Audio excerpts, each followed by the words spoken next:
What's going on, everybody? You know, this is the last day of deer season right here, and I'm choosing to spend this time with y'all. You understand that is the deepest form of love down here in Mississippi, so I hope you appreciate it. Well, I got good news for you, y'all.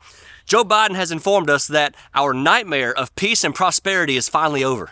We're headed to a total all-out war with China by about 2025, according to a brand new quote from U.S. Air Force General. That's awesome, right? And it's going to be over Taiwan, which makes a lot of sense because every good old boy I know definitely doesn't wake up thinking about their family or their kids or their community or their job or their dreams or their hobbies. We all wake up thinking about Taiwan, right? I mean, that's definitely something I want to fight and die for. Now, I'm just a country boy, and I get that I don't have a PhD in geopolitical affairs. I get all that. But I'm just asking this question, when the hell are we going to start letting the world shake out how it shakes out? Please hit like if you're completely sick of America getting involved in everybody's wars. Can we just not have a shout out to humanity and just letting it exist at some point? I did not hear the country of Paraguay saying, we need to rush up there to defend Taiwan. Madagascar's been pretty quiet on the issue.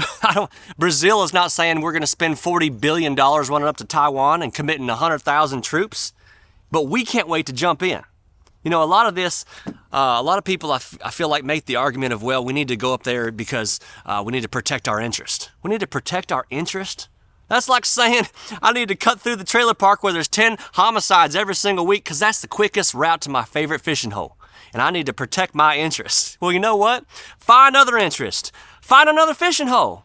Imagine if you've had the perfect neighborhood where everybody barbecued on Friday night, everyone waved as they're passing by. You know, it ain't perfect, but it's like the best you've ever seen. Then over the hill and through the woods and to the ghetto we go. On this other neighborhood up to the woods, there's the domestic disputes every single night. There are gangbangers, and it's like an episode of Cops on steroids. Now, it sucks that neighborhood is so screwed up. However, if we roll up there in our hillbilly truck telling them to quit spray painting bridges, to quit busting a cap, and telling them how to live their lives, and turn that loud rap music down, if we run up there and do that, do you really think that's going to change any of their circumstances? Nah. We want to fix everything, don't we? Well, I really wish that some people were as interested in regulating their government as they were regulating their neighbors sometimes. We rush up there and defend Taiwan, it is absolutely going to start World War III. So I feel like with this issue, we need to be as careful as a naked man crawling through a barbed wire fence, which I've been told in East Texas you can see on a typical Tuesday night, from what I've heard anyway. If our government really wants to start a war, though, in all seriousness, I expect our politicians to enlist their kids and grandkids to be on the front line. Then we're going to know you're serious. Because I know if I put out an opinion poll right now, all across America, from all backgrounds, races, religions, gender, ain't nobody want to go with, to China and start a war. It wouldn't even be 1%.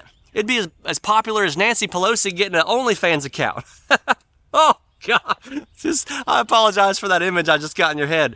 But this ain't no joke, y'all. This is a U.S. general making this statement. Not Lady Gaga. It ain't Carrot Top. A U.S. general. So, I mean, hell, maybe we can send Dennis Rodman up there like he did for North Korea that time, because we never ended up going to war with North Korea. You know, it's like, let them see how screwed up American society really is. You don't want to invade those people. You don't want to assimilate into that country at all. Bottom line is what I'm telling y'all is, I will personally wear a pair of pork chop boxer shorts and run across the African savannah before I encourage any of our boys to enlist to go defend Taiwan. However, me and the boys might climb in the back of the pickup truck and run down to the southern border to defend that, because ain't nobody watching anything down there. Can the adults please come back in the room and run this country, please? That's all I'm saying. By the way, I just released my third podcast yesterday, and we're talking about a kid from Boston who comes down and makes enemies at a crawfish boil in the deep south. It's one of the funniest damn stories you'll ever hear. Anything that you've got for suggestions to talk about on the podcast, I'll definitely take requests down in the comments section. And remember, every time somebody subscribes to this channel, a liberal steps in dog poo and drags it all the way across the carpet in their house. So we want to make sure that happens, so be sure to subscribe. God bless you. Be good. Tonight I'm gonna pick myself a fight. If some deserving dirtbag, a black eye, and if he swings at me, then I'll